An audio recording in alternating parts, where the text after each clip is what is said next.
The theory that the coronavirus may have originated in a lab in Wuhan is gaining more credibility each and every day. When the world first learned about the coronavirus, after weeks of cover-up by the Chinese Communist government and their friends in the World Health Organization, we were told the origin of this virus came from a wet market in Wuhan. We were told to ignore the fact that China's only high-security infectious disease laboratory, a lab infamous for its controversial research and the Chinese government's secrecy around it, the Wuhan Institute for Virology Lab, is located a stone's throw from the wet market where we were told the coronavirus originated. But this was simply a coincidence, we were told, and the mainstream media insisted that we have full faith in the explanation given by the Chinese government.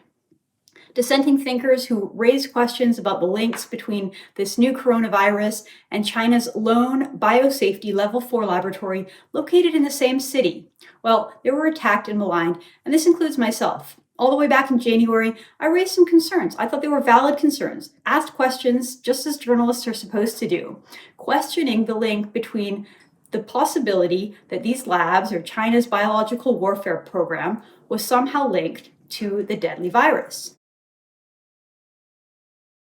Now, this is the angle that I'm a little bit more worried and concerned about, which is interesting because nobody else is covering it. Nobody else is covering it. I noticed this story in the Washington Times over the weekend. It says virus hit Wuhan, has 2 laboratories linked to Chinese biological warfare program. So the deadly animal virus epidemic spreading globally may have originated in a Wuhan laboratory linked to China's covert biological weapons program, according to an Israeli biological warfare expert.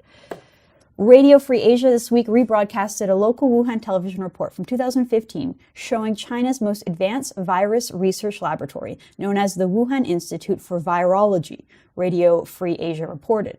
The lab is the only declared site in China capable of working with deadly viruses. So Danny Shoham, who is a former Israeli military intelligence officer who has studied Chinese biological warfare, said the institute is linked to Beijing's covert biological weapons programs.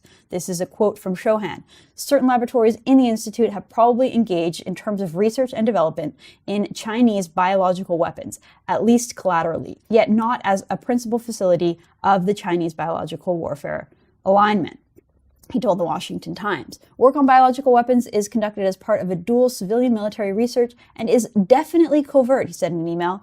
Mr. Shohan holds a doctorate in medical microbiology from 1970 to 1991. He was a senior analyst with the Israeli military intelligence and biological and chemical warfare in the Middle East and worldwide, holding the rank of lieutenant colonel. So that is a little bit concerning. I mean, we don't know anything, and I'm not going to speculate, but I'm just saying that, you know, an expert who knows what he's talking about is linking this. We don't really know exactly what the origins are. Nobody in the media is talking about, but it is definitely worth knowing that China's covert biological weapons is centered in the exact same city where this virus was originating. I'll just leave it at that. Not going to speculate, but I think it's interesting, worth noting. Not sure why my colleagues in the mainstream media are completely ignoring that fact. But as has become a sad sign of our times, agenda-driven journalists quickly attempted to discredit this line of thinking and this line of questioning.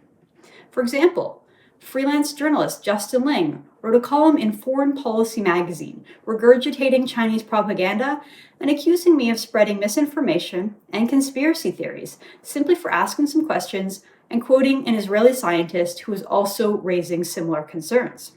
Well, in the past few weeks, major news outlets around the world have begun to revisit and re-question China's initial claims and raise new questions about the origin of this coronavirus. On April 2nd, the Washington Post published a widely shared article by senior foreign affairs columnist David Ignatius entitled, "How Did COVID-19 Begin? Its Original Story is Shaky." I'm going to read from this article because it is really interesting and it really reveals a lot about the questions around the origin of the coronavirus. So he says, scientists have identified the culprit as a bat coronavirus through genetic sequencing. Bats weren't sold at the seafood market, although that market or others could have sold animals that had contact with bats. The Lancelot noted in a January study that the first COVID-19 case in Wuhan had no connection to the seafood market. There's a competing theory of an accidental lab release of bat coronavirus that scientists have been puzzling about for weeks. Less than 300 yards from the seafood market is the Wuhan branch of the Chinese Center for Disease Control and Prevention. Researchers from that facility and the nearby Wuhan Institute of Virology have posted articles about collecting bat coronaviruses from around China for study to prevent future illnesses. Did one of those samples leak, or was hazardous waste deposited in a place where it could have spread? Ignatius goes on, he quotes a Rutgers microbiologist and biosafety expert who described a December video from the Wuhan CDC that shows staffers collecting bat coronaviruses with inadequate personal protective equipment and unsafe operational practices. So this story really raised eyebrows. It made a lot of people sort of reconsider the initial Chinese claim. So following this report, officials in the UK said that they too agreed with the possibility that the virus came out of a laboratory in the area. According to a report in the Daily Mail, top British officials stated, quote, "There is a credible alternative view to the zoonotic theory based on the nature of the virus. Perhaps it is no coincidence that there is a laboratory in Wuhan. It is not discounted." Well, this week saw several more groundbreaking reports that give this alternative theory more credibility. First, the Washington Post released a report this week revealing that the US State Department cables warned of safety issues at that same Wuhan lab studying bat coronaviruses all the way back in 2018.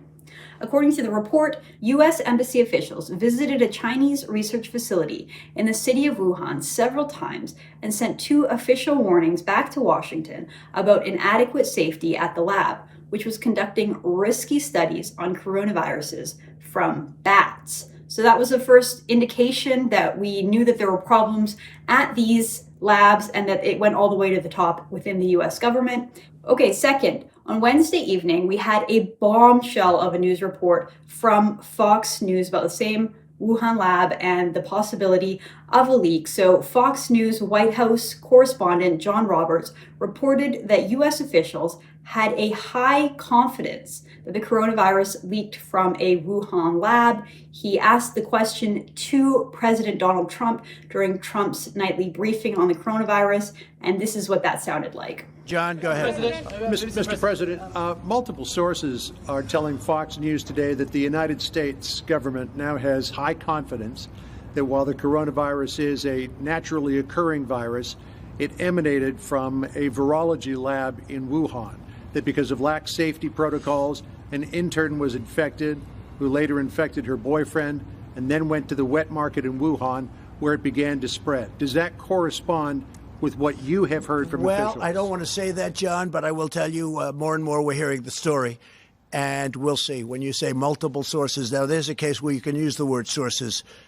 On Wednesday evening, Fox News also reported that U.S. officials say that Chinese officials not only lied about the origin of the virus coming from a wet market in Wuhan in order to deflect blame, but also that they destroyed evidence from the lab to prevent a smoking gun. It may have been the costliest government cover-up of all time, a U.S. official told Fox News. Look, as the Chinese communist officials ramp up their propaganda efforts, working hand in hand with the corrupt and discredited World Health Organization, it's more important than ever that Canadians know the truth. And that's why it's so important that fake news journalists like Justin Ling at Foreign Policy be called out for their dishonesty. Journalists are supposed to ask questions and search for the truth, not push Chinese propaganda and not shame other journalists for asking what they think are the wrong questions. Justin Ling's column in Foreign Policy is fake news, and it should be taken down immediately. For True North, I'm Candice Malcolm.